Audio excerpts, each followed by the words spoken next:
How do you start lying? Lying is easy. You only need a few words. Although no words are the best, because the best lies are expressed in the fewest words. But lies don't start when they're told. Even the most innocent lie, like that of children, does not happen without fathers or mothers. In general, it begins somewhere. You won't do this. My wife of 7 years chuckled, and I began to wonder how well her professional career was going. Being a trained therapist herself, although not smart or motivated enough to become a psychiatrist, I would suggest that her understanding of this situation was more valid. Here is a man of wealth and status, standing naked on a $2,000 sofa. Next to him on the floor is a red canister of gasoline, emptied just a few minutes ago. His clothes are neatly folded on the table in front of him, with his cell phone next to them. He holds in his hand a pack of cheap matches that he can light at any moment and turn the room into a blazing inferno. To any outsider, it would have been an absurd scene. She, wrapped in a fur shawl and evening dress, at the door, and he, naked, only holding a matchbox in his hands. And yet she does not see the horror of this situation, my situation. This is an ornate library that we built, decorated, and kept together. This is the most beautiful part of the whole house, with 2 floors of books and furniture, as well as bay windows through which you can see the sunrise on one side and the sunset on the other. It is like a heart in which we put all our treasures, all our memories, all our secrets. Oh, I will do it with pleasure, with great pleasure. I told her this, matching her grin with the same devastation, and shook the matchbox in my hand. I would rather burn this whole house to the ground than leave any of this to you. Then I saw something like recognition in her eyes. It was a distant recognition, perhaps playing with the idea of a minor memory. Perhaps it was recognition of the room in which we were both standing, or perhaps it was a fleeting recognition of my body, which she once knew better than I, now naked and slick with gasoline, glistening in the soft light of the room. Perhaps she was drunk. She told me that evening she had attended a gala, or a social event, or some other rich save-something event. Whatever she learned in that moment changed her. "John," she whispered, "this is not how we should discuss this. Please, put down the matches. Tell me, Andrea, tell me where you were tonight." I held the match to the striped box, showing her how serious I was.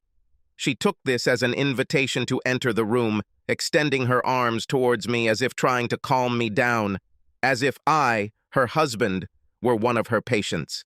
She continued to move towards me, like Cruella de Vil, cornering a helpless Dalmatian. "I know where you were," I told her as she took another step closer. "I know where you're going. To that bar. I know you're going with him. I know what you're doing. John, you need to put down the matches so we can talk." She spoke again and took a few more steps towards me, her eyes darting to the matchbox. Her voice was soothing.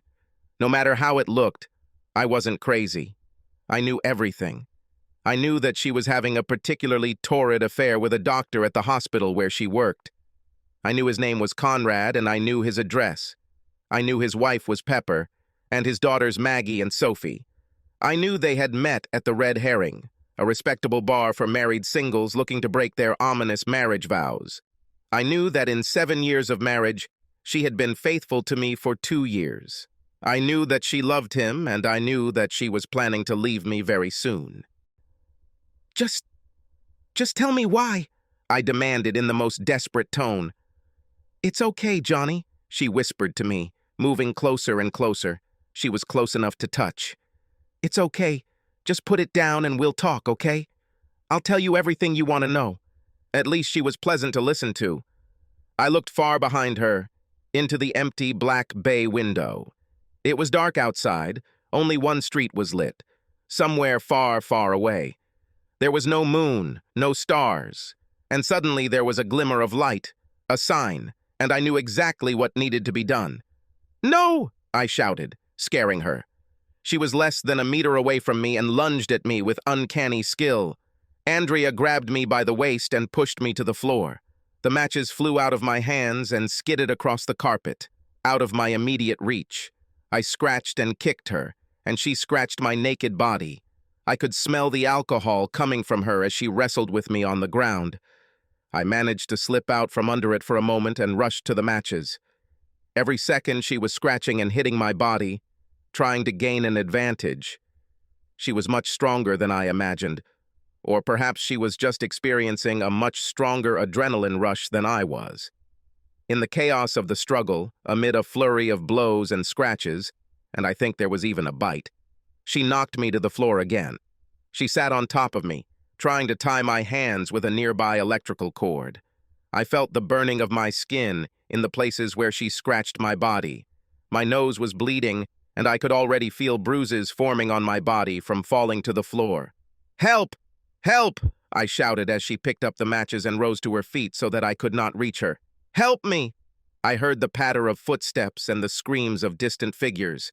I shouted louder, "She's going to kill me! Killing!"